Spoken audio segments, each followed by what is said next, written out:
For the last 7 years, the Tampa Bay Partnership and its partners, United Way Suncoast and the Community Foundation of Tampa Bay, have sponsored a study on the economy of the Tampa Bay area, including Hillsborough, Pinellas, Sarasota, Pasco, Polk, Manatee, Hernando, and Citrus counties. It's called the Regional Competitiveness Report and compares how this area is doing compared to similar-sized communities across the nation.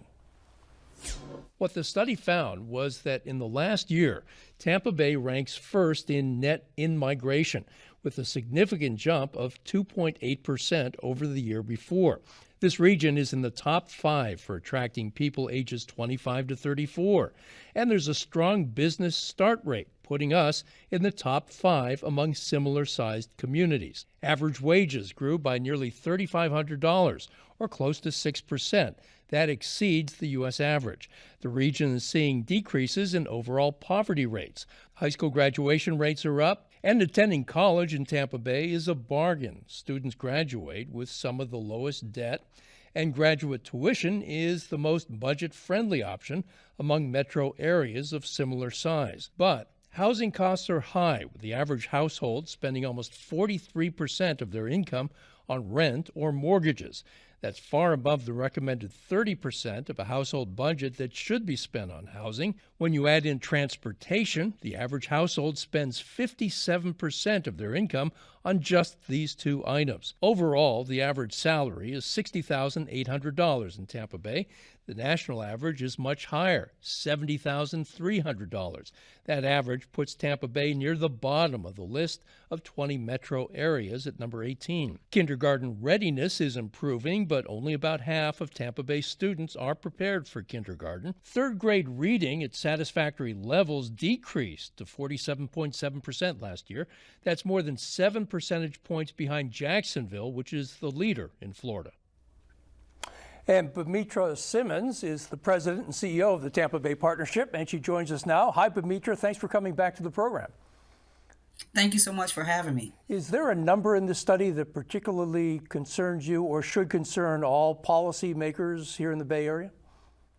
Well, as you just saw in the opening, the report basically more or less shows a mixed bag. But I think the thing that's most concerning that continues to be for our region is the affordability issues.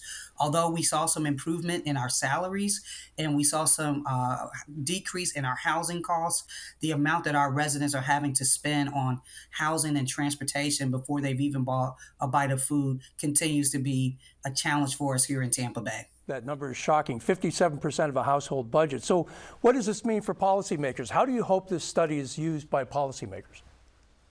So obviously advocacy is a big deal, and we're hoping that our local elected officials and our state elected officials will use the data to help create some new policies that can give us some relief, some things that can help us, get more higher wage jobs, more advanced wage jobs, so we can get our wages up to take some of that pressure off of our residents from a housing and transportation perspective. One number that jumped out at me is third grade reading levels. They're low, especially compared to places like Jacksonville. How important is it that people read efficiently at the third grade level?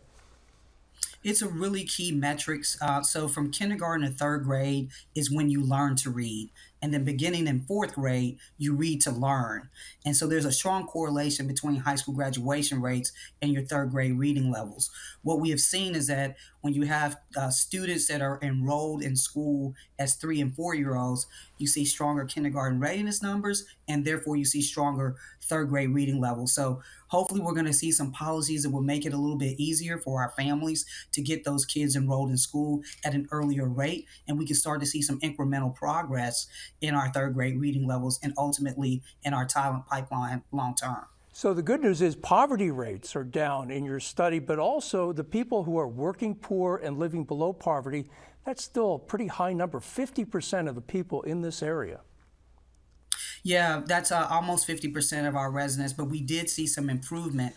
What we saw in the study, though, is the other markets improved at a faster rate than we did, so we still have some work to do there. So our overall poverty rate did come down, and we also closed the gap between Black and white households from a poverty perspective, but we still have some work to do with our full-time worker poverty rates here in Tampa Bay. And you also looked at quality of life numbers, things like walkable communities, broadband internet access, commute times, safety for bicyclists and pedestrians. How did we do when it came to those quality of life issues? I think we did pretty well, to be honest with you. You know, of the indicators that you mentioned, we saw increase in our cultural and recreational establishment attractions. Our air quality remains excellent. Our crime is really down, but from a walkability standpoint, we still have some work to do. So less than 10% of our residents live in a walkable neighborhood. And some of that compared to the markets that we compare ourselves against, you know, we have better weather, so people are outside more and longer throughout the year. So it's really important that we have better trails for pedestrian and cyclists, so we can get those pedestrian and bicyclist cycle fatality numbers down. So, We want that number to be zero, obviously. it's a fascinating study. People should read it. Bemetra, thanks a lot for coming on the program. Thank you so much for having me.